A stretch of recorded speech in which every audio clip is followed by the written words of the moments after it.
श्री अद्वैत गदाधर श्रीवासादि गौर भक्त वृंद श्रील प्रभुपाद की जय। हरे कृष्ण माता जी, पंचांग प्रणाम।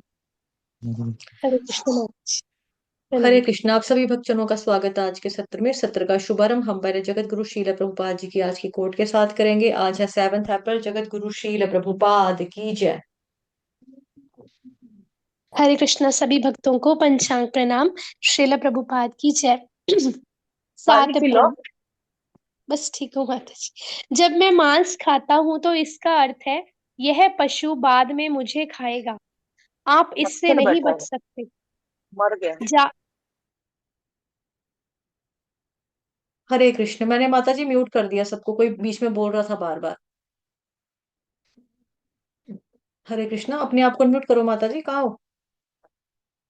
आपको तो होस्ट बनाया था मैंने। सॉरी यार। माता जी, मेरा नेटवर्क चला गया था ना, तो फिर वो होस्ट उड़ अच्छा, गया था मेरा। ठीक है ठीक है। श्रील प्रभुपाद की जय। जब मैं मांस खाता हूँ तो इसका अर्थ है यह पशु बाद में मुझे खाएगा। आप इससे बच नहीं सकते। जान के बदले जान। सर्वत्र यही नियम है। यह नियम है। यदि आपने किसी की हत्या की है तो आपकी भी हत्या होगी। आप तथाकथित राज्य के कानून से बच सकते हैं किंतु भौतिक प्रकृति के कानून से नहीं। वृंदावन, 7 अप्रैल 1976। श्रील प्रभुपाद की जय। हरे कृष्ण। अभी हम करेंगे श्रीमद् भगवद गीता यथारूप अध्याय 10 श्लोक संख्या 11। ये चतुर्श्लोकी का आखिरी श्लोक है। चतुर्श्लोकी का मतलब 8 9 10 11 चार श्लोक थे ना, जो भगवद गीता का सार है। तो आज उसका चतुर्श्लोकी का आखिरी श्लोक है, यानी कि श्लोक नंबर 11। तेषामेवानुकम्पार्थम् अहमज्ञानजन्तमः नाश्याम्यात्मभावस्थो ज्ञानदीपेन भास्वता।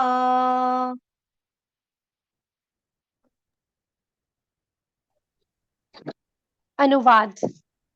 मैं उन पर विशेष मैं उन पर विशेष कृपा करने के हेतु उनके हृदयों में वास करते हुए ज्ञान के प्रकाशमान दीपक के द्वारा अज्ञान जन्य अंधकार को दूर करता हूँ। तात्पर्य। श्रील प्रभुपाद द्वारा श्रील प्रभुपाद की जय।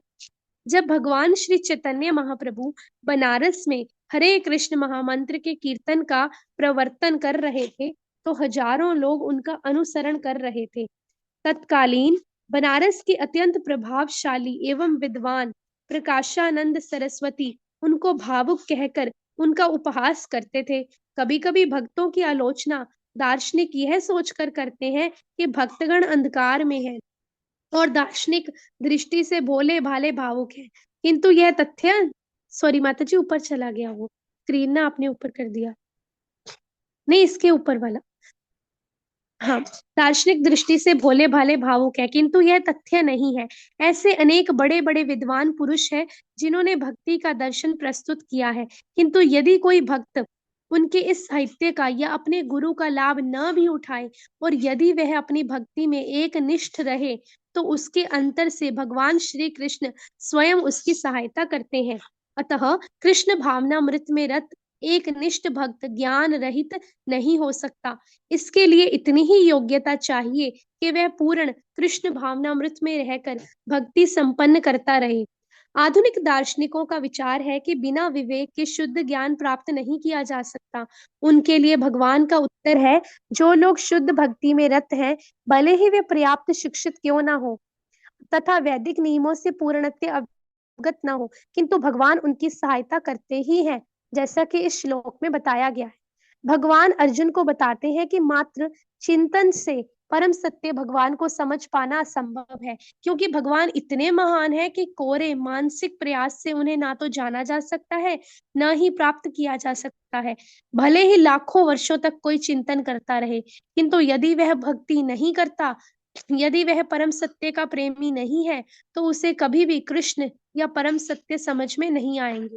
परम सत्य भगवान श्री कृष्ण केवल भक्ति से ही प्रसन्न होते हैं और अपनी अचिंत्य शक्ति से वह शुद्ध भक्त के हृदय में स्वयं प्रकट हो सकते हैं। शुद्ध भक्त के हृदय में तो कृष्ण निरंतर रहते हैं।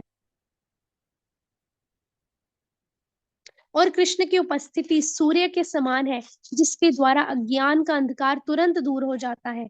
शुद्ध भक्त कर पर भगवान की यही विशेष कृपा है। करोड़ों जन्मों के भौतिक संसर्ग के कल्मश के कारण मनुष्य का हृदय भौतिकता के मल यानी धूलि से आच्छादित हो जाता है, किंतु जब मनुष्य भक्ति में लगता है और निरंतर हरे कृष्ण महामंत्र का जप करता है, तो यह मल तुरंत दूर हो जाता है और उसे शुद्ध ज्ञान प्राप्त होता है।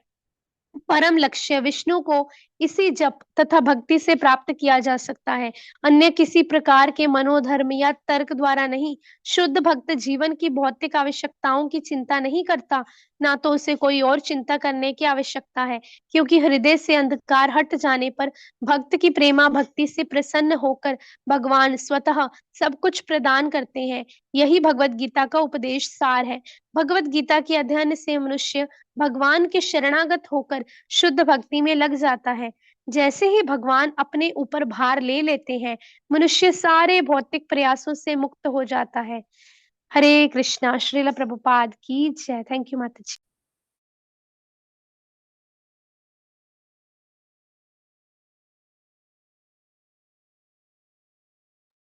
हरे कृष्ण। धन्यवाद माता जी। हरि बोल। तेषामेवानुकम्पार्थम् अहमज्ञानजन्तमः नाशयाम्यात्मभावस्थो ज्ञानदीपेन भास्वता। तो ये श्लोक है आपका 10th चैप्टर का 11th नंबर का चतुश्लोकी का आखिरी श्लोक है ये। 8वां श्लोक जो था चतुश्लोकी श्लोकी का यानी पहला श्लोक, उसमें हमने देखा था कि हमारा भगवान के साथ क्या संबंध है। 9th वाले में देखा था अभिधेय के बारे में कि भक्ति करने का क्या तरीका है। कल जो हमने पढ़ा था यानी 10th चैप्टर के 10th नंबर के श्लोक में भक्ति करने से हमको क्या मिलेगा। और आज का जो श्लोक है ये हमको बता रहा है कि भगवान भक्त के साथ आदान प्रदान जो है वो किस तरह से करते हैं, कैसे करते हैं। तो जो भक्तजन लर्न करते हैं साथ साथ में, वैसे तो मुझे लगता नहीं कि कोई करता होगा। कोई है आप में से जो भगवत गीता का श्लोक जो पढ़ाया जाता है साथ साथ में लर्न करता है उच्चारण? है कोई? नीतू चौहान माता जी? नहीं नहीं, वो कान को में खारिश कर रहे हैं। अच्छा, कोई है ऐसा? नहीं है ना? चलो ठीक है। नहीं तो मैंने आपको उच्चारण बता देना था कि कैसे तोड़कर पढ़ना है इसको। बट आप में से कोई इंटरेस्टेड ही नहीं है याद करने में, तो क्या करना है। मैं उन पर विशेष कृपा करने के हेतु उनके हृदयों में वास करते हुए ज्ञान के प्रकाश दीपक के द्वारा अज्ञान जन्य अंधकार को दूर करता हूं। ठीक है। तो पहला जो चरण है उसका आ जाएगा, 1 मिनट, लोअर हैंड। हम्म। वो माता जी हो गया, वो जो पूछना था पूछ लिया मैंने, उसका कोई वो नहीं। ठीक है। तेषाम तेषाम एवानुकंपार्थम, अगर इसको हम तोड़ेंगे ना तो क्या बनेगा? तेषाम एव अनुकंपार्थम। ठीक है। तो उन भक्तों के ऊपर कृपा करने के लिए ही, किन भक्तों के ऊपर कृपा करते हैं भगवान? जो भगवान जी ने 8th और 9th श्लोक में बताया इसी अध्याय के, कि उन भक्तों पर भगवान कृपा करने के लिए ही। अब यहाँ पर तेषाम का मतलब है उन भक्तों पर, और एव जो है ना उसका मतलब होता है ही, यानी कि ओनली, सिर्फ और सिर्फ, केवल ही केवल उन पर, केवल उन पर ही अनुकंपार्थम। अनुकंपार्थम का मतलब होता है कृपा करना है भगवान का, भगवान कृपा करते हैं। तो अब जो एव शब्द है ना यहाँ पर, एव जैसे यहाँ पर लिखा है, यहाँ से आ जाओ, आप उसको छोड़ो तो यहाँ आ जाओ। तेषाम उन पर, एव निश्चय ही, अनुकंपार्थम विशेष कृपा करने के लिए। तो जो आपका ये वाला शब्द है एव, एव का मतलब है निश्चय ही। ठीक है। या फिर कॉमन शब्द है ये, बेसिकली ना दोनों के लिए कॉमन है। दोनों के लिए कॉमन मतलब कि अगर हम तेषाम के लिए लगा दें, मतलब भक्तों के लिए लगा दें, तो उनके लिए, और भगवान की कृपा के लिए, दोनों दोनों में ये वर्ड जो है वो कॉमन है, एव शब्द। यानी कि मतलब है इसका ही। अगर एक शब्द तेषाम के साथ लगा देंगे ना, हम एव शब्द तेषाम के साथ लगाया मतलब तेषाम एव, तो मतलब है उन भक्तों पर ही कृपा करने के लिए। यानी फोकस जो है भक्तों के ऊपर दिया जा रहा है, जोर भक्तों पर दिया गया है। और एव अगर अनुकंपार्थम के साथ लगा दें तो उसका मतलब हो जाएगा कि खाली उन भक्तों के ऊपर कृपा करने के लिए ही, कृपा करने के लिए ही। एव शब्द जोर देने के लिए। तेषाम के साथ जोड़ा तो भक्तों के ऊपर जोर दिया, और अनुकंपा के साथ जोड़ा तो भगवान की कृपा के ऊपर जोर दिया।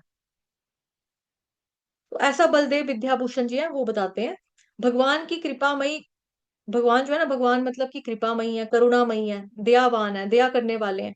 पूतना भी अगर आई थी तो भगवान जी का, आई तो कृष्ण भगवान का वध करने के लिए थी ना, लेकिन भगवान इतने कृपालु हैं कि उन्होंने उसका उद्धार किया। तो भक्तों के लिए भगवान जो है वो विशेष प्रकार की कृपा रखते हैं। अहम ज्ञान जंतमहा, अहम ज्ञान जंतमहा, अहम यानी कि मैं,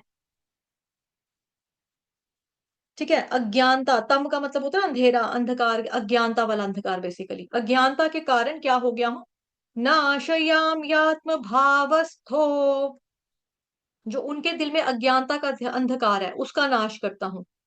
आत्म भाव, उनके हृदयों में, भावस्थो स्थिति, भगवान हृदय में वास करते हैं, ठीक है। कहाँ पे वास करते हैं, हृदय में। इसके बारे में श्लोक आपने लर्न किया हुआ है एक तो, सर्वस्य चाहं हृदि सन्निविष्टो मत्तः स्मृतिर्ज्ञानमपोहनै च वेदैश्च सर्वैरहमेव वेद्यो वेदांत कृद्वेद विदेव चाहम्। इसके बारे में 15वें अध्याय के 15वां जो श्लोक है उसमें पढ़ा है हमने कि भगवान कहता है सर्वस्य चाहं हृदि सन्निविष्टो, मैं सभी के हृदय में परमात्मा के रूप में वास करता हूँ।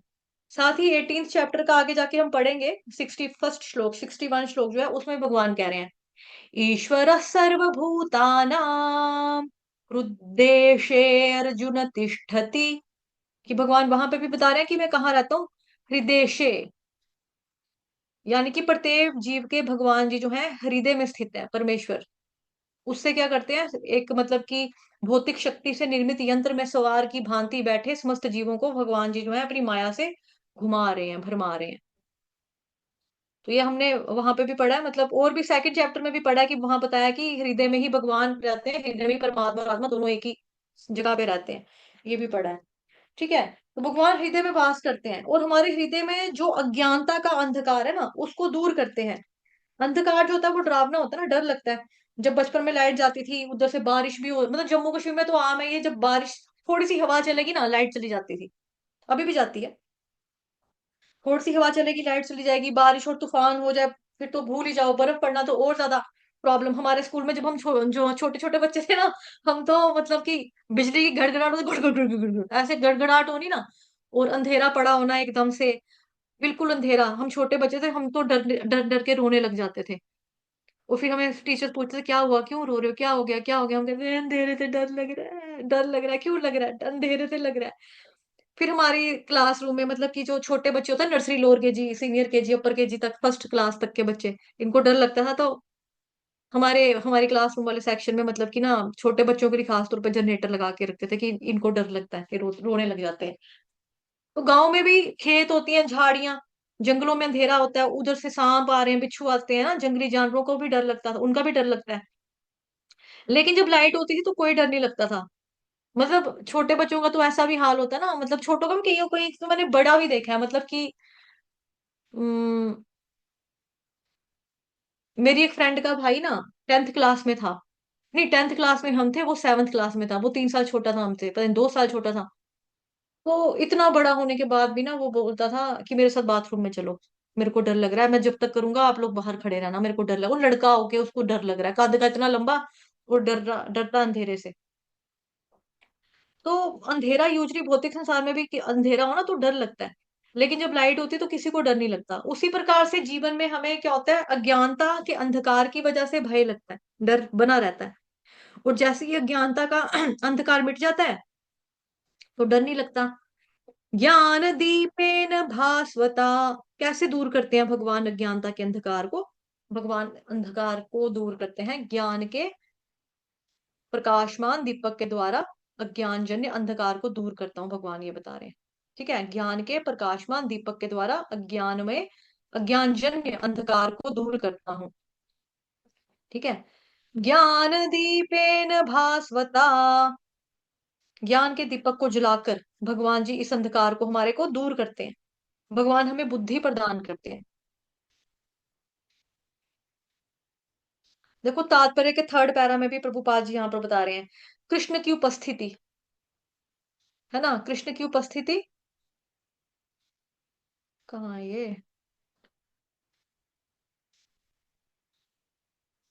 ये रहा। कृष्ण की उपस्थिति सूर्य के समान है, जिसके द्वारा अज्ञानता का अंधकार तुरंत दूर हो जाता है, अज्ञान का अंधकार तुरंत दूर हो जाता है। ठीक है। कृष्ण सूर्य के समान है, जिसके द्वारा अज्ञान का अंधकार तुरंत दूर हो जाता है। चैतन्य चरितामृत मध्य लीला खंड 22.31। कृष्ण सूर्य सम माया हाय अंधकार, यहाँ कृष्ण ताहा नहीं माया अधिकार। जहां कृष्ण रूपी सूर्य हो वहां माया का अंधकार नहीं रहता, और भक्ति करके ही अज्ञानता दूर होती है। कृष्ण की कृपा से ही ज्ञान मिलता है। जैसे रूम में अंधेरा है, मोमबत्ती जला दो तो अंधेरा दूर हो जाएगा, प्रकाश हो जाएगा। दोनों चीजें एक साथ होती हैं, अंधकार का जाना और प्रकाश का आना। क्योंकि जब लाइट गई होती है, अचानक लाइट आती है, तो ये दोनों एक चीज साथ होती है, पहले अंधेरा भी लाइट आ गई। उसी तरह से भक्तों की जिंदगी में क्या होता है, भक्तों के जीवन में से अज्ञानता का कट जाना, क्लेशों का कट जाना, और ज्ञान रूपी दीपक का प्रज्वलित होना, ये भी एक साथ होता है। शुभता का आना और उस शुभता का गायब हो जाना एक साथ होता है। अगर हमें भूख है, प्यास लगी है, तो खाना पीना, जैसे ही हम खाया, कुछ खा लिया, कुछ पी लिया, तो हमारी साथ ही भूख प्यास गायब हो जाती है, यानी मिट जाती है ना। इस प्रकार भगवान भक्तों के जीवन में अज्ञानता को हर लेते हैं और उनके हृदय में दिव्य ज्ञान प्रकाशित करते हैं। एक बारी ना श्रीपाद रामानुजाचार्य जी प्रवचन किया करते थे, तो एक बार उन्होंने बोला कि आज मेरा मतलब एक अमुक नाम का व्यक्ति, मतलब XYZ डिसाइपल जो है वो प्रवचन करेगा। तो ये शिष्य जो था बेसिकली उनके कपड़े धोने, बर्तन धोने, कमरा साफ करना इत्यादि काम किया करता था, और उनके ग्रंथ को संभालता था। अब कुछ शिष्य कहने लगे, देखो जी किसको बोल दिया, किसको बोल रहे हैं लेक्चर देने के लिए, वो तो महाराज के बर्तन धोता है, कपड़े साफ करता है, इसको क्या ज्ञान होगा। बट एनीवेज, उसको अन्य शिष्य बुलाकर लाए, जाओ तुम्हें गुरु महाराज ने बोला है लेक्चर दो आकर आज, आज लगता है तेरा बेइज्जती का दिन है। इस तरह से ना खिल्ली उड़ाकर उसको बोलता है, लगता है तेरा बेइज्जती का दिन है। तो क्योंकि महाराज ने बोला है कि तुम जाके आज लेक्चर दोगे, और वो उस वक्त भी बेचारा कुछ मतलब कि सेवा ही कर रहा होता है महाराज की, मतलब लाइक कपड़ा धोना, बर्तन साफ करना ऐसे। तो वो गुरु महाराज के पास अपने आते हैं और आशीर्वाद लेते हैं, प्रणाम किया गुरु के चरणों में, और व्यास आसन पर उसको बिठाया गया। और जब उसके प्रवचन सुने लोगों ने, ठीक है, तो सबके मुंह खुले के खुले रह गए कि ये इतना ज्यादा अच्छा भगवान जी का गुणगान कर रहा है, वाह। बट कैसे कर रहा है, तो कैसे कर रहा है, ज्ञान दीपेन भास्वता, भगवान ने जो ज्ञान दिया, क्योंकि वो भगवान की गुरु की सेवा करता है ना, वो भगवान की सेवा कर रहा है, गुरु की सेवा कर रहा है। चक्षुदान दिलो यही जन्मे जन्मे प्रभु सही, माता जी गाना। चक्षुदान दिलो ये जन्मे जन्मे प्रभु से, दिव्य ज्ञान हृदय प्रकाशित, प्रेम भक्ति यहाँ हिते अविद्या विनाश जयते, वेदे गाय यहाँ रचरित, श्री गुरु करुणा सिंधु अधम जनार बंधु, लोकनाथ लोकेर जीवान। हरे कृष्ण। हरे कृष्ण माता जी, धन्यवाद। तो गुरु महाराज की कृपा से ना चक्षुदान दिलो यही, ऐसे जो हमारे आंखें हैं, ये तो भौतिक संसार वाली आंखें हैं, इसमें हम पदार्थ को पदार्थ देखेंगे, जड़ को जड़ देखेंगे, और हमारी इंद्रियां जो है उसमें ऑलरेडी त्रुटियां पाई जाती हैं, है ना, त्रुटियां पाई जाती हैं। तो कल जैसे मैं पूजा में गई थी ना, परसों, परसों जो चौंकियों के ऊपर बनाते नहीं है, मतलब कि चावल अक्षत वगैरह या आपकी दालों की हल्दी कलर्स वाला बनाते हैं ना ऐसे, वो कुछ मतलब कि उसमें सभी सबकी पूजा होती है, मतलब कि चौंकियों पे होती है, 8 9 10 का ऐसे कुछ चौंकियां बना के रखी थी। वो चावल रंग बिरंगे किए थे, कोई चावल ग्रीन कलर का था, कोई चावल येलो कलर का था, कोई चावल रेड कलर का था, कोई चावल व्हाइट ही था नॉर्मल, मतलब नेचुरल कलर। किसी किसी पे कलर लगा के उनको रंगा हुआ था चावलों को। तो पंडित जी उठे ना एक, तो फिर मैंने उनको बोला उधर ना तेल गिरा हुआ, उसके ऊपर पाँव मत रखना, अब स्लिप हो जाओगे। कहता है नहीं ये तेल नहीं है, ये पीला पानी है, चावल चावल गिरे थे यहाँ पे उसी का पानी है। तो वही ना, हमारी इंद्रियां देखो धोखा देती हैं हमें, तो इंद्रियां धोखा देती हैं, हमने पहले भी पढ़ा हुआ है। लेकिन हमें उसी हिसाब से, हम इंद्रियों से, उन्हीं इंद्रियों से हम भगवान जी को देखने की ट्राई करते तो नहीं देख पाते ना। हमें कब देख सकते हैं, जब हमें गुरु महाराज कृपा करते हैं। चक्षुदान दिलो यही जन्मे जन्मे प्रभु से, दिव्य ज्ञान हृदय प्रकाशित, उनकी कृपा से ही हमारे दिल में, हृदय में दिव्य का ज्ञान जो होता है वो प्रकाशित होता है। कृपा कौन करता है, कृष्ण भगवान करते हैं कि महाराज की सेवा कर रहा है, महाराज करते हैं भाई, यहाँ इसको भगवान की, मेरे मतलब गुरु महाराज के माध्यम से हम भगवान की सेवा कर रहे हैं। तो जब दोनों की कृपा मिलती है तो करता है। शास्त्रों को जब हम पढ़ते हैं तब हम शास्त्रों को समझ पाते हैं, अदरवाइज हमें समझ में नहीं आता। अगर हम शास्त्रों को पढ़कर समझ पा रहे हैं तो ये क्यों हो रहा है? अनुकंपार्थम की वजह से, भगवान की अनुकंपा यानी कि कृपा की वजह से हो रहा है, भक्ति की वजह से हो रहा है। जब हम भक्ति करेंगे तो ही भगवान की कृपा मिलती है ना। यहाँ पर भी माता जी ने पढ़ा था कि भक्ति करने से ही भगवान प्रसन्न होते हैं। परम लक्ष्य को से झप से किया जाता है ना। ये तो यहाँ पे लिखा हुआ देखो, जो मनुष्य भक्ति में लगता है और निरंतर हरे कृष्ण का जप करता है तो यह मल तुरंत दूर हो जाता है, मतलब अज्ञानता का है ना, गंदगी, और उसे शुद्ध ज्ञान प्राप्त होता है। परम लक्ष्य विष्णु को इसी जप और भक्ति के द्वारा ही प्राप्त किया जा सकता है, अन्य किसी प्रकार या मनोधर्म के द्वारा नहीं। भौतिक आवश्यकताओं की चिंता नहीं करता, इसीलिए ना तो उसे कोई चिंता करने की आवश्यकता है, क्योंकि हृदय से अंधकार हट जाने पर भक्त की प्रेमा भक्ति से प्रसन्न होकर जो है भगवान स्वतः ही सब कुछ प्रदान करते हैं। यही भगवत गीता का उपदेश और सार है। भगवत गीता के अध्ययन से मनुष्य शरणागत होकर शुद्ध भक्ति में लग जाता है। जैसे ही भगवान के ऊपर भार लेते हैं, भगवान अपने ऊपर भार ले लेते हैं कि जिम्मेदारी, ठीक है, मनुष्य सारे भौतिक प्रयासों से मुक्त हो जाता है। ऊपर भी शायद पढ़ा था, यहाँ पे मुझे तो देखने दो, तो पढ़ा था ना, भगवान को केवल भक्ति के द्वारा ही प्राप्त किया जा सकता है, खुश किया जा सकता है, वदन प्रसन्न, कुछ पढ़ा तो था इसमें है, परम सत्य भगवान। एंड से मिडल, एंड के मिडल में था। एंड में तो देखा मैंने, ये तो पढ़ लिया ना, ये तो रिपीट किया ना अभी मैंने कि भगवान को भक्ति से किया, ये तो पढ़ लिया था। ये वाला कह रहे हो ना, ये तो पढ़ लिया अभी, जस्ट तो पढ़ा ये वाला, शायद ऊपर भी था कुछ।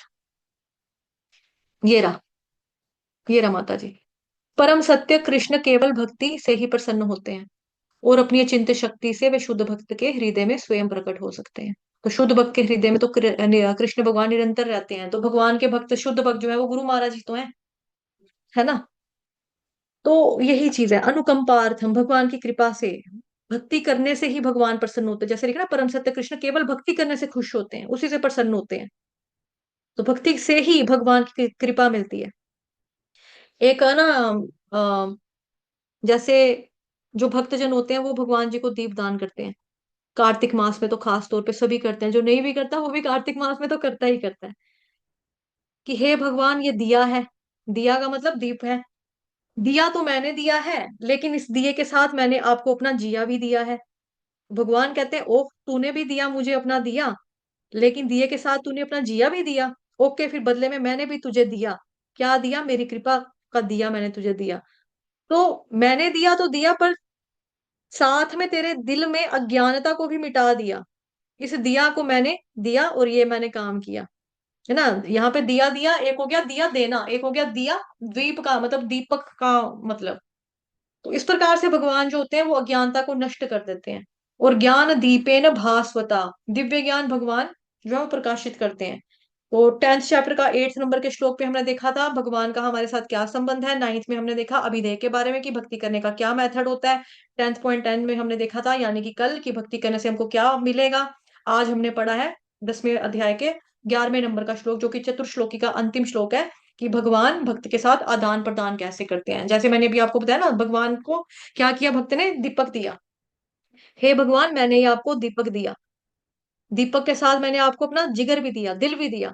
तो भगवान कहते हैं ओके तूने मेरे को दिया, दिया तो दिया, साथ में तूने अपना जिया भी दे दिया, तो बदले में मैंने भी तुझे दिया, क्या दिया? ये मेरी कृपा का दिया दिया। तो मैंने तुझे दिया भी दिया, दिया के साथ साथ तेरे दिल में से जो अज्ञानता है उसको भी मैंने मिटा दिया दिया, है ना। इस दिया द्वीप से मैंने ये काम किया, ये भगवान कहते हैं। तो इस तरह से भगवान भी आदान प्रदान करते हैं भक्तों के साथ। अगर कोई भक्ति करेगा, उनको उनकी भक्ति करेगा, तो भगवान हमें क्या करते हैं? हमें ज्ञान प्रकाशित करते हैं, गुरु महाराज की कृपा से हम हमें प्रमाणिक गुरु से मिलवाते हैं, जो हमें परंपरा के साथ जोड़ने का काम करते हैं ना। परंपरा से जोड़ो, भक्ति तो देखो आपने खुद करनी है, लेकिन परंपरा से जुड़ा होना जो है बहुत ज्यादा जरूरी है ना। भक्ति आप लोगों ने खुद ही करनी है, लेकिन जरूरी क्या है? परंपरा से जुड़ना और प्रमाणिक गुरु की शरण में रहना, है ना। उनका आशीर्वाद लेकर आपने जब माला करनी, तो उससे बहुत फायदा होता है, मतलब लाभ होता है। हम भक्ति में आगे बढ़ते हैं, लाभ यही है कि भक्ति में आगे बढ़ते हैं, इसमें कोई भौतिक लाभ की बात नहीं कर रही मैं। मतलब आपको क्या होगा कि आप जब भगवान की भक्ति करेंगे तो आपको लाभ मिलेगा, स्पिरिचुअल तौर पे, स्पिरिचुअली। तो श्रीमद् भागवतम महापुराण का जो फर्स्ट चैप्टर का सेकंड, नहीं, फर्स्ट कैंटो का सेकंड चैप्टर का 7th नंबर का श्लोक था। कोई सुनाना चाहेगा? किसी को याद है? बताओ। हरे कृष्णा। पहले कैंटो का दूसरे अध्याय का 7 नंबर का श्लोक शाम वाले बैच ने लर्न किया हुआ है। अपने अपना कैम ऑन करो, मेरे को सुनाओ किसको लर्न है। हिंट दे दूं? वासुदेवे भगवती, ये वो वाला श्लोक है जिसमें बताया जा रहा है भगवान की जो भक्ति करता है उसको क्या मिलता है, और हेतु ज्ञान और संसार से वैराग्य मिलता है। कौन बताएगा? हिंट भी दे दिया, पूरा बता ही दिया ऑलमोस्ट मैंने। कोई बताना चाहता है? इतने सारे हैं यहाँ पे डिवोटीज, कोई नहीं बताना चाहता। नीतू माता जी सुनाना है आपने। आपको आता है पहले कैंटो का दूसरे अध्याय का 7वें नंबर का श्लोक, वासुदेवे भगवती भक्ति योग प्रयोजितः। नहीं आता शायद। वासुदेव हाँ बोलो बोलो। वासुदेव भक्ति भक्ति योगा परोजिता जन्यतयाशु जन जनयत यही है जन्यत याशु, क्या मिलेगा भक्ति करने से, क्या क्या? जनयतयाशु वैराग्य ज्ञानम ज्ञानम एव केवलम। ज्ञान च यद तुकम, जो एव केवलम है ना माता जी, वो अगले श्लोक में है। वो है मतलब आपका 8वें वाले श्लोक में, यानी कि पहले कैंटो के अच्छा, दूसरे अध्याय के 8वां नंबर का श्लोक। मिक्स मिक्स हो गया। धर्मस्वनुष्ठितः पुंसां हाँ विश्वक्सेन हाँ। कथासु यः नोत्पाद्येद्यदीरतिं शम एव हि केवलम। इसमें है कि भाई अगर आप हम्म, सारे अपने कर्म धर्म जो वो कर रहे हो, वृत्तियां आप निभा रहे हो, लेकिन भगवान के संदेश के प्रति अभी तक आपका आकर्षण पैदा नहीं हो रहा, तो फिर निरा व्यर्थ का श्रम आप लोग कर रहे हो, फिर उसका मतलब ये है माता जी। ठीक है, चलिए कोई बात नहीं, जी आप जी लोग रिवाइज किया करो ताकि भूला ना करे। तो ठीक है ठीक है। वासुदेवे भगवती, वासुदेवे भगवती भक्ति योग प्रयोजितः जन्यत याशु वैराग्यै ज्ञानै च यद हैतुकम्। कि भगवान श्री कृष्ण की भक्ति करने से मनुष्य को क्या मिलता है? तुरंत ही फटाफट मिल जाता है, क्या? अहेतुक ज्ञान और संसार से वैराग्य मिलता है। ठीक। तो वही यहाँ पे भी भगवान बता रहे हैं ना कि भक्ति की कृपा से ही भगवान प्रसन्न होते हैं, और भक्ति की, जब भक्त भक्ति करता है तो क्या होता है, तो ही भगवान जो है उसको अंधकार जो है ज्ञान दीपेन जलाते हैं। है ना? भगवान को खुश करने का तरीका क्या है? परम सत्य केवल कृष्ण भक्ति से ही प्रसन्न होते हैं। अपनी अचिंत्य शक्ति से वे शुद्ध भक्त के हृदय में स्वयं प्रकट हो सकते हैं। भगवान की अगर भक्ति करोगे वो खुद प्रकट हो जाएंगे। तभी करके देखो प्रभुपाद जी ने बार बार आपको श्रीमद् भागवतम के तात्पर्य में प्रभुपाद जी बार बार बता रहे हैं। क्या बता रहे हैं कि भाई जो कृष्ण भगवान जी की श्रीमद् भागवतम महापुराण यानी उनके बारे में जो अच्छे से श्रवण करेगा, अच्छे से श्रवण करेगा, कृष्ण भगवान उसके सामने आकर खड़े हो जाएंगे, प्रकट हो जाएंगे, दर्शन देंगे भगवान साक्षात खुद आकर। ठीक है, जैसे हम अपने सामने दुनिया के लोगों को देखते हैं ना, कोई फ्रेंड मिल रहा है, कोई अंकल आंटी है, उनको सामने आमने देखते हैं, ऐसे भगवान कृष्ण आकर हमारे सामने प्रकट हो जाएंगे। लेकिन उसके लिए भक्ति तो हमें ही करनी है ना, ईमानदारी से। ब्रह्म मुहूर्त में उठना, अभी भी देखो ब्रह्म मुहूर्त में मुझे लगता नहीं उठा जा रहा है लोगों से। इनको उठा दो, इनको बुला लो तो ये आ जाएंगे। इनको वरना लगता है हमें कौन सा बुलाया यार फोन करके। इनको एक एक को फोन करना पड़ेगा, फिर महाराजा जी महारानियां जी आएंगी। नहीं नहीं, हमारी वैल्यू है, हमें बुलाया है, हाँ और नहीं तो क्या, हमें फोन करके बुलाया जाता है। We are very special. अगर इनके मन में अभी तक ये चीजें बन के रही हुई हैं, रखी हुई हैं, तो फिर ऐसे लोगों के सामने तो सॉरी मेरे को कहना तो नहीं चाहिए, लेकिन ऐसे व्यक्तियों के सामने भगवान नहीं आकर खड़े होंगे। देखो गोपियों को भी थोड़ा सा आ गया था ना कि भगवान हमारे साथ रहते हैं, भगवान गोपियों से भी एकदम से छिप गए थे, अंतर्ध्यान होके चले गए थे भगवान। तो आप, हमारा तो स्तर कुछ है ही नहीं है। हम तो उस लेवल के भी पहुंचे ही नहीं है कि हम ये सोचें कि हमें बुलाया जाएगा तो हम आएंगे। देखो हम आते हैं तो ही है, हम आएंगे तो ही होगा, ऐसा कुछ नहीं है। दुनिया जो है ना वो राजा रानियों के से जाने के बाद भी नहीं रुकती है कभी। जो राजा रानी बोलते थे ना कि हम चले जाएंगे तो शासन कैसे होगा, राज्य कैसे चलेगा, उनके जाने के बाद भी लोग राजा बनते रहे, शासन होता रहा, प्रजा चलती रही। कोई किसी के बिना कुछ नहीं होता। लेकिन भक्ति जो होती है खाली हमारे अपने लिए होती है, ये किसी के लिए नहीं होती है। ये हमने अपने लिए भक्ति करनी है, अपने लिए भक्ति करनी है, हमने भगवान की प्रसन्नता के लिए भक्ति करनी है हमने। ठीक है, अपने अपनी प्रसन्नता के लिए भी नहीं है। अपनी प्रसन्नता के लिए तो हमको बोला जाता ना कि आपका दिल नहीं भी कर रहा तो भी आप भक्ति करो। अनुकूल से कृष्ण है ना माता जी गाना, अनुकूल से प्रतिकूल वाला श्लोक। जी माता जी। अनुकूलस्य संकल्प प्रतिकूलस्य वर्जनम् रक्षतीति विश्वासो गोप्तृत्वे वर्णम तथा आत्मनिक्षेप कार्पण्य षड्विधा शरणागति। हम्म। तो जो चीजें हमारी भक्ति के अनुकूल हैं वो हमें करनी करनी है, और जो प्रतिकूल हैं, जो हमें पसंद है लेकिन वो भक्ति के खिलाफ जाएंगी, है ना, भक्ति में हमारे को लेकर आगे नहीं बढ़ेंगी, हमारी प्रगति नहीं होगी भक्ति में, तो वो चीजें हमें छोड़नी पड़ेंगी ना। अगर आपके आगे, आप देखो, अगर आपके आगे आपका अहंकार आ रहा है तो अहंकार को तो छोड़ना पड़ेगा। और मेरे शिक्षक गुरु जो हैं, हिज ग्रेस चक्रवर्ती दास प्रभु जी, वो बोलते हैं कि जो मनुष्य है ना, इसका घमंड जो है, अहंकार, तो वो टूटेगा ही टूटेगा भक्ति में आने से। भक्ति में आने के बाद भगवान तोड़ते ही तोड़ते हैं, या तो भगवान स्वयं तोड़ते हैं, या भगवान जी का जो भक्त होता है ना, वो अहंकार तोड़ता है।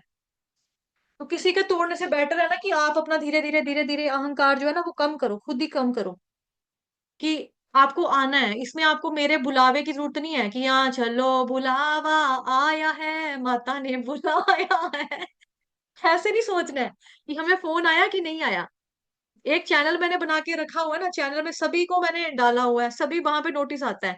और आपको पता है, जिस दिन नहीं क्लास होनी होगी उधर मैं पहले ही अनाउंसमेंट करती हूँ कि क्लास नहीं होनी है ना। जैसे मैंने शाम वाले में बोला हुआ है कि कल परसों पूजा थी हमारे, तो नहीं नहीं हो सकता, तो मैंने पहले ही अनाउंस करके रखा था।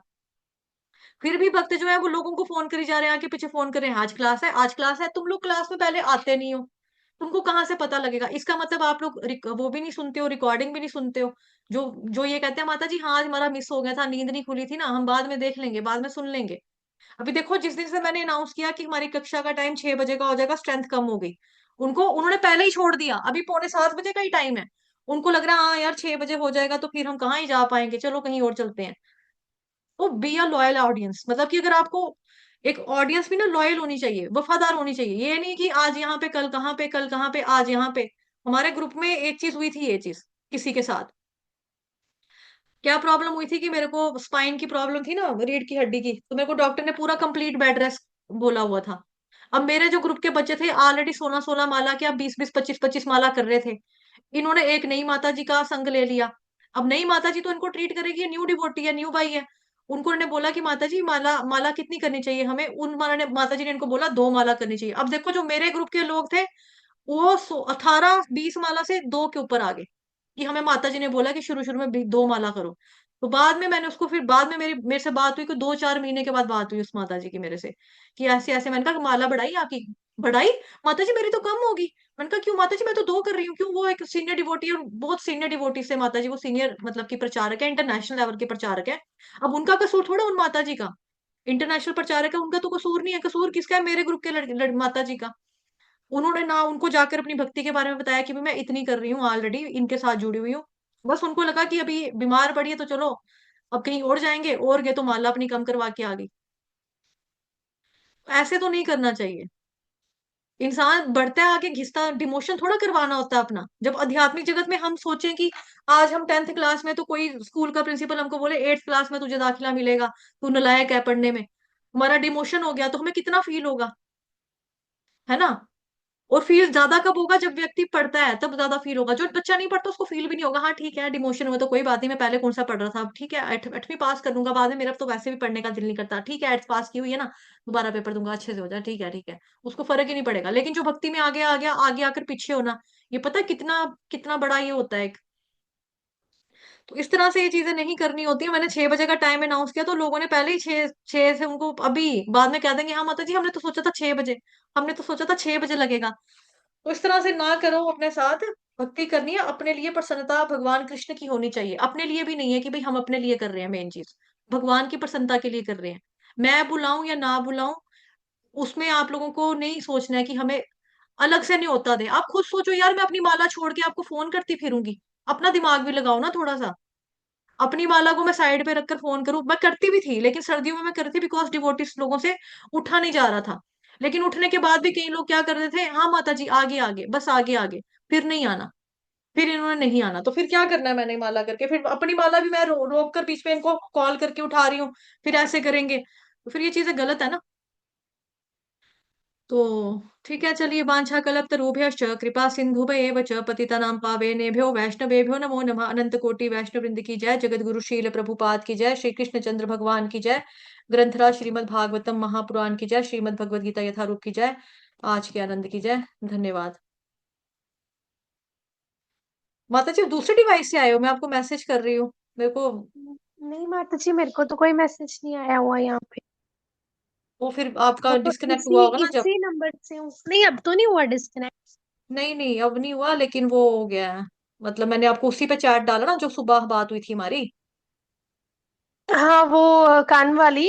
हाँ हाँ हाँ हाँ। वो तो उस ठीक है, अभी मैंने डाल दिया, अभी फिर चलते हैं, ठीक है। अभी दे दिया आपको।